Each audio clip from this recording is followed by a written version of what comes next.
கோடை காலத்தில் ஏற்படும் வெப்பவாதம் உள்ளிட்ட பாதிப்புகளை தடுக்க ஆஸ்பிரின், பாராசிட்டமால் மாத்திரைகளை மருத்துவர் பரிந்துரையின்றி உட்கொள்ள வேண்டாம் என பொது சுகாதாரத்துறை அறிவுறுத்தியுள்ளது. வெப்பவாதத்தால் பாதிக்கப்படும் போது காய்ச்சல் என நினைத்து பாராசிட்டமால் மாத்திரையை கொடுத்தால் அதன் எதிர்விளைவுகள் சிலருக்கு ஆபத்தை ஏற்படுத்தலாம் என தெரிவிக்கப்பட்டுள்ளது. வெப்பவாதத்தால் பாதிக்கப்பட்டு மயக்கம் அடைந்திருந்தாலோ உடல் சோர்வாக காணப்பட்டாலோ உடனடியாக நிழல் தரக்கூடிய இடங்களில் ஒரு பக்கமாக படுக்க வைக்க வேண்டும் என பொது சுகாதாரத்துறை நிபுணர் குழந்தைசாமி தெரிவித்துள்ளார். வெப்பவாதத்தால் பாதிக்கப்பட்டவர்களுக்கு இளநீர், மோர் அருந்து கொடுத்து உடல் சூட்டை குறைக்கலாம் என்றும் நீரில் நனைந்த துணியை வைத்து உடல் சூட்டை தணிக்க வேண்டும் என்றும் அறிவுறுத்தியுள்ளார். சென்னையில் ஏசி மின்சார ரயில் விரைவில் பயன்பாட்டிற்கு வரவுள்ள நிலையில் உத்தேச அட்டவணை வெளியிடப்பட்டுள்ளது. ஐசிஎஃப் ஆலையில் தெற்கு ரயில்வேக்கான முதல் ஏசி மின்சார ரயில் கடந்த மாதம் சென்னை ரயில் கோட்டத்திடம் ஒப்படைக்கப்பட்டது. இந்த ஏசி மின்சார ரயில் இயக்கப்படும் நேரம், நிறுத்தம் தொடர்பாக தெற்கு ரயில்வே போக்குவரத்து பிரிவின் பரிந்துரையின்படி கால அட்டவணை வெளியாகியுள்ளது. அதன்படி இந்த ரயில் தாம்பரம் பணிமனையிலிருந்து அதிகாலை 5:45 மணிக்கு புறப்பட்டு காலை 6:45 மணிக்கு சென்னை கடற்கரையை வந்தடையும். சென்னை கடற்கரையிலிருந்து காலை 7 மணி, மதியம் 3:45, இரவு 7:35 மணிக்கு புறப்படும் ரயில் தாம்பரத்துக்கு காலை 7:48, மாலை 4:20, இரவு 8:30 மணிக்கு சென்றடையும். இதேபோன்று செங்கல்பட்டிலிருந்தும் இந்த ஏசி ரயில் இயக்கப்பட உள்ளது. திங்கட்கிழமை முதல் சனிக்கிழமை வரை இந்த ரயில் சேவை இயக்கப்படும் என தெரிவிக்கப்பட்டுள்ளது. இது உத்தேச அட்டவணையாக உள்ள நிலையில் விரைவில் இறுதி செய்யப்பட்டு சேவை தொடங்கும் தேதியோடு அறிவிக்கப்படும் என தெற்கு ரயில்வே அதிகாரிகள் தெரிவித்துள்ளனர்.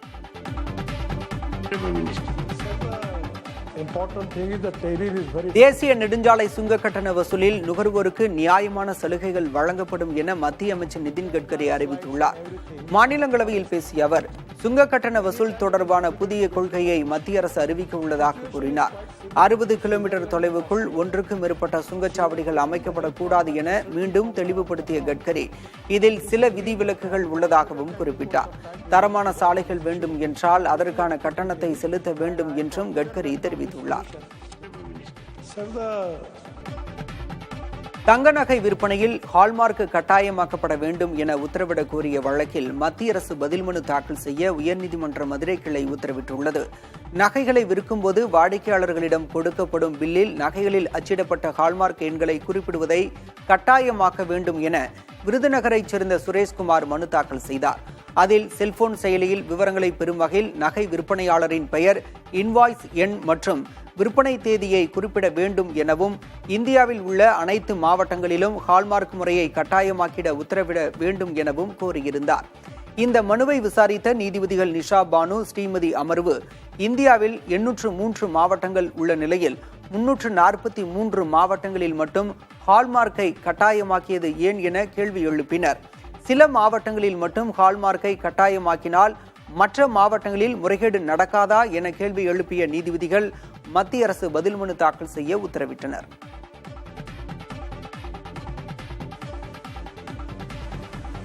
மடித்து பயன்படுத்தக்கூடிய ஃபோல்டபிள் ஐபோனை ஆப்பிள் நிறுவனம் விரைவில் அறிமுகம் செய்ய உள்ளது. அடுத்த ஆண்டு இறுதிக்குள்ளாகவோ அல்லது 2027ஆம் ஆண்டு தொடக்கத்திலேயோ இந்த ஐபோன் அறிமுகம் செய்யப்படும் என கூறப்படுகிறது. 7.8 இன்ச் ஃபோல்டபிள் ஸ்கிரீனுடன் உருவாக்கப்பட்டுள்ள இந்த ஐபோன் டைட்டேனியம் மற்றும் ஸ்டெயின்லெஸ் ஸ்டீல் உலோகத்தில் வடிவமைக்கப்பட்டுள்ளது. இந்த ஃபோல்டபிள் ஐபோனை 2 லட்சம் ரூபாய்க்கு விற்க ஆப்பிள் நிறுவனம் முடிவு செய்துள்ளதாக கூறப்படுகிறது. இத்தோடு 18.8 இன்ச் ஃபோல்டபிள் டிஸ்பிளேவுடன் மற்றொரு ஃபோல்டபிள் ஐபோனை தயாரிக்க ஆப்பிள் நிறுவனம் திட்டமிட்டுள்ளதாக தகவல்கள் கிடைத்துள்ளன. திருப்பூர் மாவட்டம் மடத்துக்குளம் அருகே உள்ள தனியார் பள்ளியில் சர்வதேச மகிழ்ச்சி தினத்தை முன்னிட்டு பள்ளி மாணவ மாணவியர்கள் புதுவிதமான சாதனை ஒன்றை படைத்துள்ளனர். சர்வதேச மகிழ்ச்சி தினம் இன்று கொண்டாடப்படும் நிலையில் அதை முன்னிட்டு நடைபெற்ற நிகழ்ச்சியில் சிரிப்பு சின்னமான ஸ்மைலி முகவடிவில் அமர்ந்து சாதனை முயற்சியில் ஈடுபட்டனர். இதை அங்கீகரித்து world wide book of records அமைப்பு மாணவ மாணவியர்களுக்கு சான்றிதழ்கள் மற்றும் பதக்கங்களை வழங்கி கௌரவித்தது. மகிழ்ச்சி தினத்திற்காக நாங்கள் ஒரு ஸ்மைலி ஃபேஸில் மொத்தமாக 563 குழந்தைகள் உட்கார்ந்து ஒரு ஸ்மைலி ஃபேஸை கிரியேட் பண்ணி உள்ளோம். அது எதற்காக பண்ணியுள்ளோம் என்றால், நாங்கள் நம்ம எப்போதும் சந்தோஷமாக வாழ்வில் இருக்க வேண்டும். எத்தனை சோகங்கள் வந்தாலும் தவிர்த்து கொண்டு எப்போதும் சந்தோஷமாக இருக்க வேண்டும். அதை நோக்கித்தான் நாங்கள் இந்த முயற்சியை எடுத்துள்ளோம். விருதுநகர் மாவட்டம் வெம்பக்கோட்டை 3ஆம் கட்ட அகழாய்வில் சுடுமண்ணால் ஆன அலங்கரிக்கப்பட்ட பதக்கம், இரும்பு இவற்றோடு முதல் முறையாக ஈயமும் கண்டெடுக்கப்பட்டுள்ளது. இந்த சுடுமண் பதக்கத்தை முன்னோர்கள் அணிகலனாக பயன்படுத்தியுள்ளதாக தொல்லியல் அகழாய்வு இயக்குநர் பொன்பாஸ்கர் தெரிவித்துள்ளார். மீன்பிடி வலையில் இரும்பை பயன்படுத்தியுள்ளது தெரிய வருவதாகவும், அதேபோல முதல் முறையாக இங்கு கண்டெடுக்கப்பட்டுள்ள உலோகமான ஈயம் வணிகத்தில் நாணயங்களை தயாரிக்க பயன்படுத்தியுள்ளதும் ஆய்வில் தெரிய வருவதாக கூறினார். இதுகுறித்து தனது எக்ஸ் பக்கத்தில் பதிவிட்டுள்ள அமைச்சர் தங்கம் தென்னரசு, வெம்பக்கோட்டை 3ஆம் கட்ட அகழாய்வில் 87 சென்டிமீட்டர் ஆழத்தில் சுடுமண்ணாலான அலங்கரிக்கப்பட்ட பதக்கம் மற்றும் இரும்பு கிடைத்துள்ளது. மேலும் முதல் முறையாக 102 சென்டிமீட்டர் ஆழத்தில் ஈயம் கிடைத்துள்ளது குறிப்பிடத்தக்கது என்றும் கூறியுள்ளார்.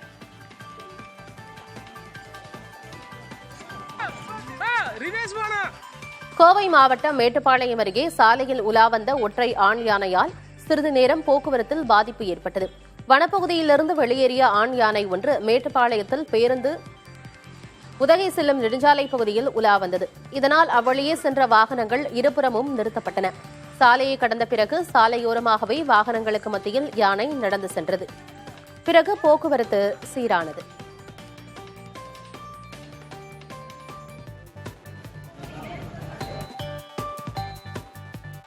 நாமக்கல் அருகே இளைஞர் தற்கொலை செய்து கொண்ட வழக்கில் காவல் உதவி ஆய்வாளர் பணியிடை நீக்கம் செய்யப்பட்டுள்ளார்.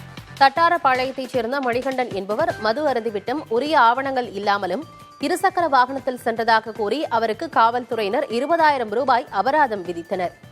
இதையடுத்து வீட்டிற்கு சென்ற மணிகண்டன் தூக்கிட்டு தற்கொலை செய்து கொண்டதாக கூறப்படுகிறது.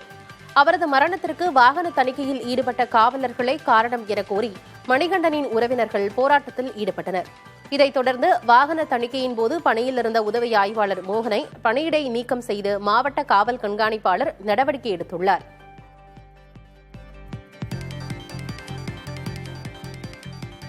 கோரிக்கைகளுக்கு செவிசாய்க்காவிட்டால் சட்டப்பேரவையை முற்றுகையிடப் போவதாக தமிழ்நாடு ஆட்டோ கால் டாக்ஸி ஓட்டுநர் சங்கங்களின் கூட்டமைப்பு தெரிவித்துள்ளது.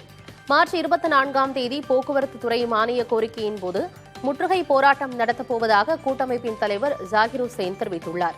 சென்னை எழும்பூர் ராஜரத்தின மைதானத்தில் பல்வேறு கோரிக்கைகளை முன்வைத்து ஒருநாள் வேலை நிறுத்த போராட்டம் நடத்தப்பட்டது. இதில் 500க்கும் மேற்பட்ட ஆட்டோ கால் டாக்ஸி ஓட்டுநர்கள் பங்கேற்று அரசுக்கு எதிராக முழக்கங்களை எழுப்பினர்.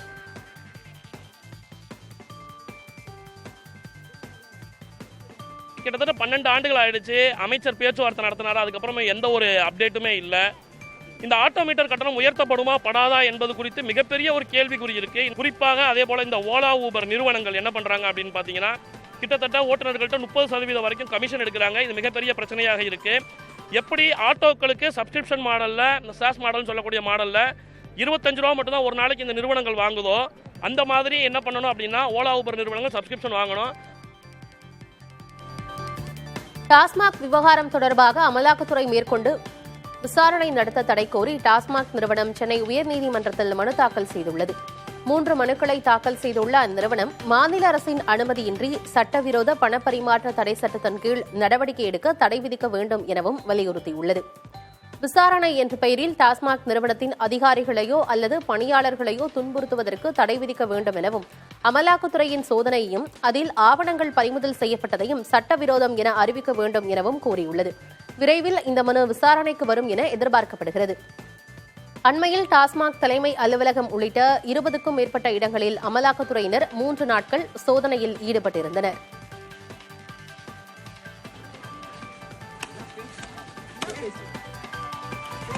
சென்னை அடுத்த கேளம்பாக்கத்தில் தகாத முறையில் பேசியதாக தனியார் கல்லூரி பேராசிரியரை மாணவர்கள் கடுமையாக தாக்கினர். பேராசிரியர் சஞ்சீவ் ராஜனை அடித்து இழுத்து சென்ற மாணவர்களை சக பேராசிரியர்கள் தடுத்து நிறுத்தினர். முன்னதாக பேராசிரியர் சஞ்சீவ் ராஜன் உடன் பணிபுரியும் பெண் பேராசிரியரிடம் தகாத முறையில் பேசியதாக சொல்லப்படுகிறது. இதுகுறித்து கல்லூரி கேண்டீனில் இருவருக்கும் வாக்குவாதம் நடந்துள்ளது. இந்நிலையில் பெண் பேராசிரியர் அளித்த புகாரில் சஞ்சீவ் ராஜனை காவல்துறையினர் கைது செய்து சிறையில் அடைத்தனர்.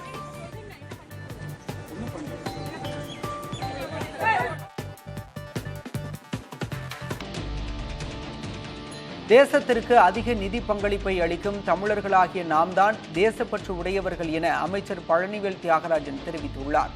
கருஞ்சட்டை பதிப்பகம் சார்பில் பாசிசத்திற்கு எதிரான ஸ்டாலின் குரல் என்ற நூல் வெளியீட்டு விழா சென்னை தேனாம்பேட்டையில் உள்ள அன்பகத்தில் நடைபெற்றது. இதில் தகவல் தொழில்நுட்பத்துறை அமைச்சர் PTR பழனிவேல் தியாகராஜன், திராவிட இயக்க தமிழர் பேரவைத் தலைவர் சுப வீரபாண்டியன் ஆகியோர் கலந்து கொண்டனர். தொடர்ந்து நிகழ்ச்சியில் உரையாற்றிய பழனிவேல் தியாகராஜன், ஒரு மொழிக் கொள்கையை கூட செயல்படுத்த முடியாதவர்கள் மும்மொழி கொள்கையை செயல்படுத்த வற்புறுத்துவதாக விமர்சித்தார்.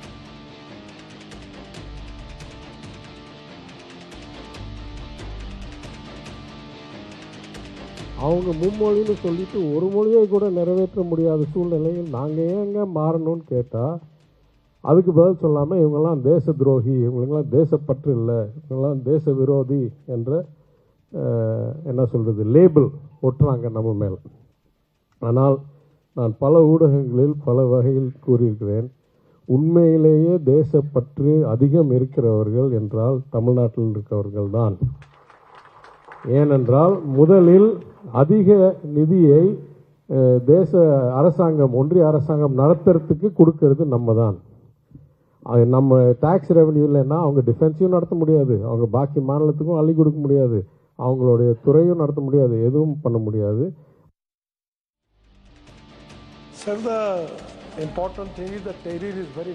நாட்டில் சிறுவர்களால் இயக்கப்படும் வாகனங்களால் நேரிடும் விபத்துகளின் எண்ணிக்கையில் தமிழ்நாடு முதலிடத்தில் உள்ளதாக மத்திய அமைச்சர் நிதின் கட்கரி தெரிவித்துள்ளார். மாநிலங்களவையில் பேசிய அவர், 2023-24 நிதியாண்டில் நாடு முழுவதும் சிறுவர்களால் 11,890 விபத்துகள் நேரிட்டதாக கூறினார். இதில் அதிகபட்சமாக தமிழ்நாட்டில் 2063 விபத்துகளும், மத்திய பிரதேசத்தில் 1138 விபத்துகளும், மகாராஷ்டிராவில் 1067 விபத்துகளும் நேர்ந்துள்ளதாக தெரிவித்தார்.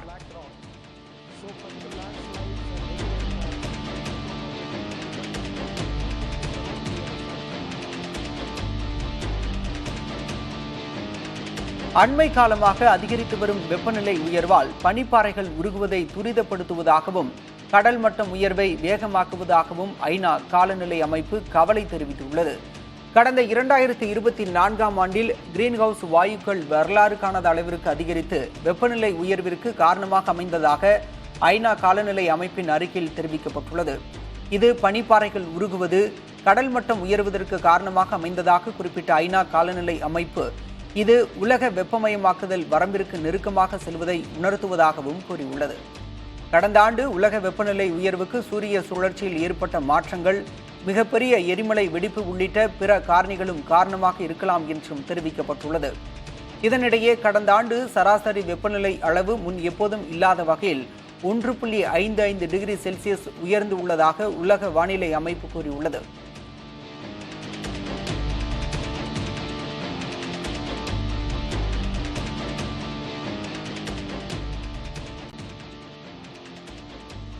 துருக்கியில் இஸ்தான்புல் மேயர் கைது செய்யப்பட்ட சம்பவத்திற்கு எதிர்ப்பு தெரிவித்து ஆயிரக்கணக்கானோர் போராட்டத்தில் ஈடுபட்டனர். ஊழல் குற்றச்சாட்டின் பேரில் இஸ்தான்புல் மேயரும் முக்கிய எதிர்க்கட்சி தலைவருமான எக்ரிம் இமாகோக்லு கைது செய்யப்பட்டார். அவருடன் சேர்ந்து ஊழல் வழக்கில் 100க்கும் மேற்பட்டவர்கள் கைது செய்யப்பட்டதால் துருக்கி அரசுக்கு எதிராக போராட்டங்கள் வலுத்து வருகின்றன. தலைநகர் அங்காராவில் கூடியவர்கள் எர்டோகன் அரசுக்கு எதிராகவும் கைது செய்யப்பட்ட மேயர் எக்ரிம் இமாகோக்லுவிற்கு ஆதரவாகவும் முழக்கங்களை எழுப்பி பேரணி சென்றனர். ஒரு சில இடங்களில் காவல்துறையினருக்கும் போராட்டக்காரர்களுக்கும் இடையே கைகலப்பு ஏற்பட்டது. அப்போது காவல்துறையினர் போராட்டக்காரர்கள் மீது தடியடி நடத்தி கலைத்தனர். எதிர்க்கட்சிக்கு ஆதரவாக பலரும் போராட்டத்தில் ஈடுபட்டு வருவதால் முக்கிய நகரங்களில் பாதுகாப்பு படையினர் குவிக்கப்பட்டுள்ளனர்.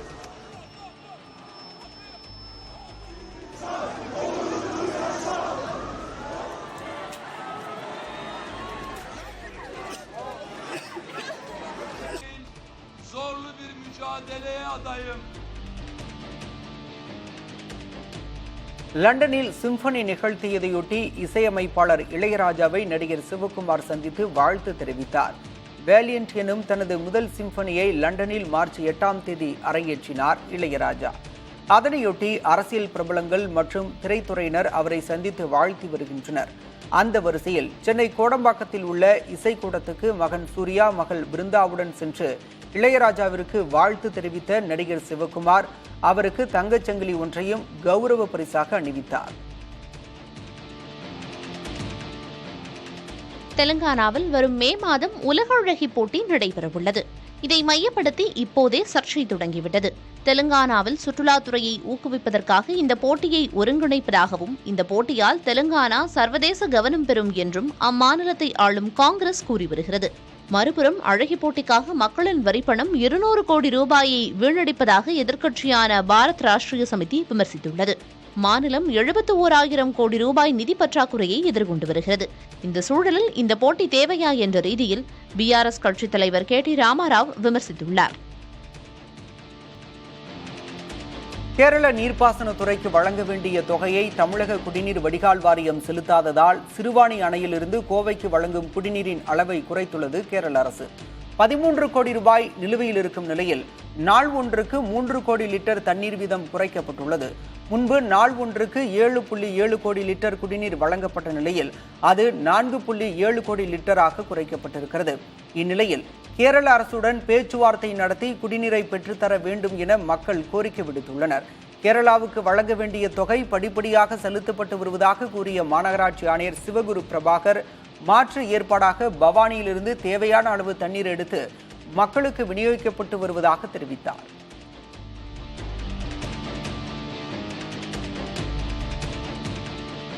சென்னையில் அடையாறு, பெருங்குடி, சோழிங்கநல்லூரில் நாளை முதல் குடிநீர் விநியோகம் நிறுத்தப்பட உள்ளதாக தகவல் வெளியாகியுள்ளது.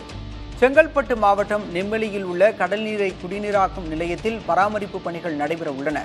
இதனால் சென்னையில் உள்ள அடையாறு, பெருங்குடி, சோழிங்கநல்லூர் பகுதிகளில் உள்ள சில இடங்களில் நாளை முதல் 26ஆம் தேதி வரை குடிநீர் விநியோகம் நிறுத்தப்பட உள்ளதாக கூறப்படுகிறது.